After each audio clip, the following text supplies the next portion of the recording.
All right, I want to do a different kind of video today. Caligula and the Vehicula again. Now, why I think it's important to read books. Now, a lot of people have just stopped reading books, and I think it's very sad that we have replaced scrolling on Instagram and Twitter with books. Now, let me talk to you about the problem with Instagram and Twitter. Most of those accounts are just bots. You realize that, right?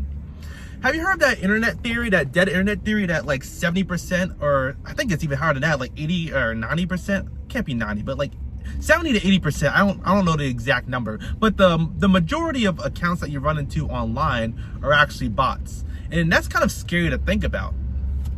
Now, why is it bad that bots are on the internet?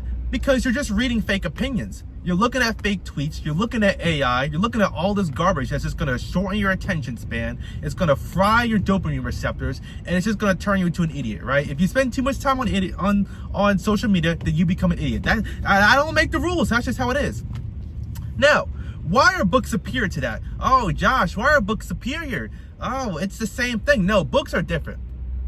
The good thing about a book is that it forces you to sit down and read. It forces you to sit down and concentrate. It forces you to sit down and use your imagination. And social media just doesn't do that.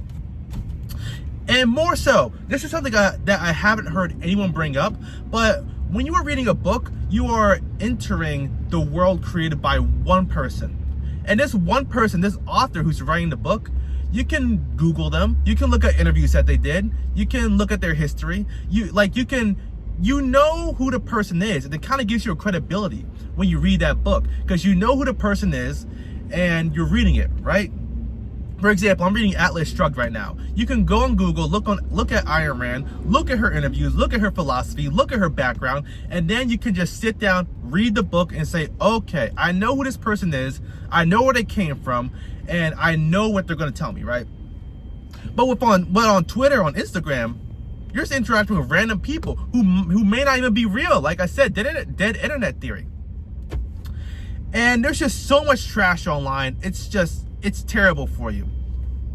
And you're just looking at all this garbage, all this propaganda, all this fake news, all this AI slop. You don't know what's real, what's not, and it just confuses you at the end of the day. When you read a book, you may not agree with the author. I do like a 50-50 split. Oh, maybe it's more like a 70-30% split. Let me not cap. Where 70% of the books that I read are from people I agree with, but 30% of people that I read, I don't really agree with. So that way, I can kind of see both sides. And with social media, it's just so disingenuous. It's just so fake, so plastic, so manufactured. You don't even know who's who. It's just a cesspool of garbage. Yeah, it's easy to doom scroll. Yeah, it's easy to look at the goy slop. Yeah, it's easy to do all this. But at the end of the day, you have to sit down and think. Does this improve my life? Does this make me a better person? Does this make me a smarter person? If the answer is no, then just cut it off. I've stopped doom scrolling, and I've opted to read books, right? Like I said, Atlas Shrugged, I'm chugging along it. I've only been reading it for a couple days now. It's a big book, but this is what I'm reading right now. I don't agree with all of it, but that's what I'm reading right now. And because one author wrote it, it's a lot more focused, right? When I'm on Twitter, I see different opinions. I see left-wing opinions. I see right-wing opinions. I see socialists. I see anarchists. I see Nazis. I see all this crazy stuff on social media. And it's just pulling my brain in different directions where I can't focus on one thing. At least when I'm reading a book, I can focus on one message. There's a core, what's the word I'm looking for?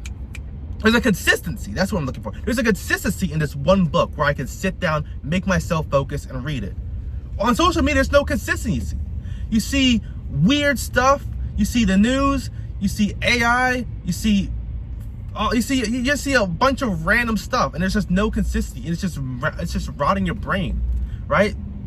I have this belief that it's not good for us to be online so much, because the human brain can only take so much information, can only process so much at once.